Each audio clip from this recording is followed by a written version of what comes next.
Hi students, this is AJ sir. Today let's study how to write a summary of the given extract.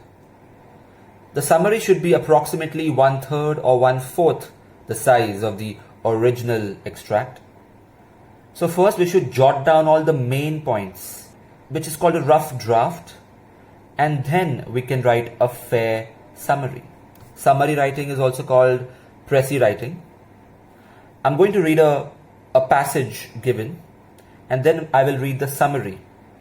Note how in the summary we don't use the flowery language and unnecessary adjectives. We just write to the point. The call of the seas has always found an echo in me. Not being rich enough to roam them in a private yacht, I have taken the poor man's way out. I swim across them.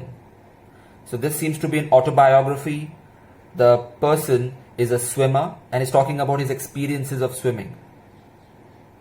So I'm going to underline the key words here. Swim across them. I have always been fascinated by the Indian Ocean, whether at Mumbai, at Puri, or at Gopalpur. These seem to have beaches. I have swum at all these places and have felt the thrill, that is the excitement of adventure. But the idea of swimming the Palk Straits did not occur to me until after I had swum the English Channel. Palk Straits, English Channel. English Channel is the water body dividing England or UK from France, which is the mainland Europe. It's a very famous site for swimmers who go from France to England or vice versa by swimming.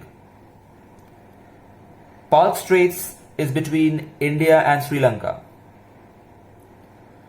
Steeped in the history and tradition of this nation, practically unconquered, teeming with hair-raising hazards.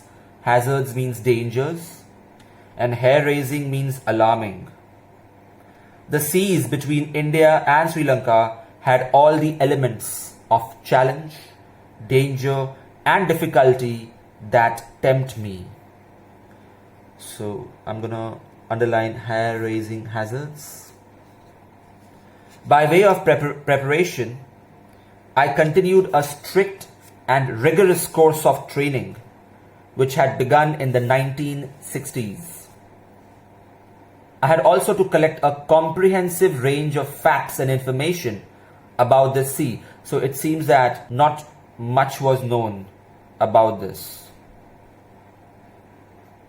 Neither was easy. That is, collecting the information was very difficult. Unlike the English Channel, which was a popular destination for swimmers, Palk Straits had hardly been crossed by many swimmers at that time.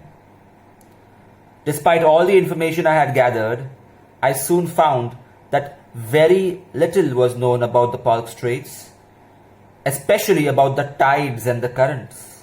These things have to be kept in mind while you are swimming. Everything about the English Channel is known. There is a Channel Swimming Association. Okay, that's a key word. There are trained pilots. There are boats to be hired. Accurate weather forecasts to be had for the asking. That's easily available, all this information, when you're crossing the English Channel.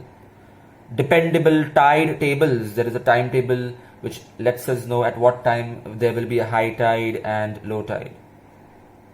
And every other form of assistance was readily available. All that one needed was money.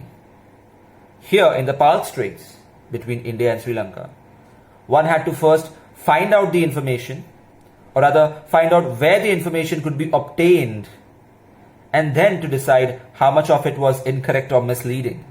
So information was difficult to gather about it. Now let me read the summary of this. We should always give a title of a summary. The Call of the Seas seems appropriate. The narrator had always loved the sea. Not being rich enough to roam around them in a yacht, he wished to swim across them.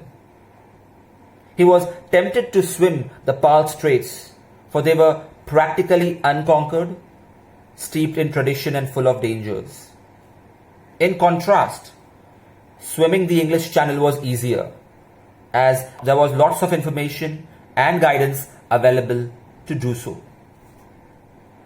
So this captures the gist, the soul of the given extract. You can notice that so much of unnecessary information is avoided. Of course, you should never use any sentence word to word from the given extract. Don't just mark sentences and copy it. The summary should be totally in your own words, what you have understood. And I suggest you should read the extract twice before writing the summary. And that too, not directly. First make a rough draft with pencil if required, and then cancel it and write the fair summary. That way you can score even full marks. Hi students, if you found this video useful, press the like button. Also, to enroll for my online lectures or online test series, email me or message me on Instagram. Check the description for more information.